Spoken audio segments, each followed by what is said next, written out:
kabayan, magandang tanghali po sa inyo, magandang araw po, magandang buhay po sa inyong lahat. Ito po, nandito naman po muli ako sa ating munting kusina, sa aming dirty kitchen. Ito po, magluluto po ako ngayon ng ginisang pakpak ng manok. Ito po, pinakakutsa ko na po siya. Ito po yung ating pakpak ng manok. Nabili po sa doon, sa Riyadh, sa Bacala.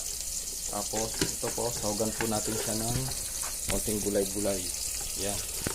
May ampalaya, mayroong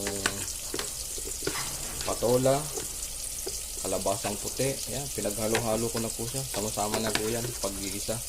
Ganon din naman kung kalalabasan niya. Pagdating sa tiyan, sama-sama rin naman po yan. Ayan po. Sasangkot siya po tayo. Ayan po siya. Igisitin natin muna ang sibuyas, kamatis, luya. Ayan po siya. Tapos lang muna po tayo. Tapos atin na po isasawgo yung manok. Ilagay na po natin siya mga boss, kabayan. Ito po, sangkot siya na po natin.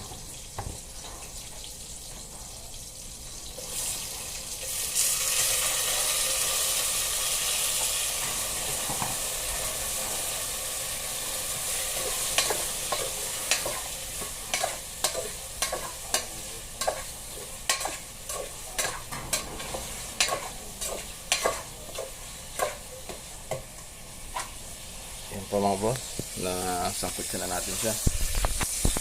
Ayan na po. Ayan na po ang resulta. Atin po siyang takpan muna po natin. Atin muna pong takluban para makakulo ng maayos, para lumambot po yung pagkamanok niya. Pero okay naman po yung manok malambot kasi fresh po yung pagkamanok niya. So, okay naman po. Mga siguro 15 minutes okay na po yan. Pwede na uli nating tirahin maya konti. Paano po mga boss?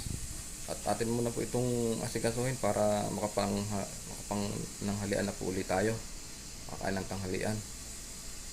Sige po mga boss, maraming salamat po sa inyo mga kabayan. Thank you po muli sa inyong pagsubaybay sa aking channel. God bless you all po. Thank you very much po. Thank you.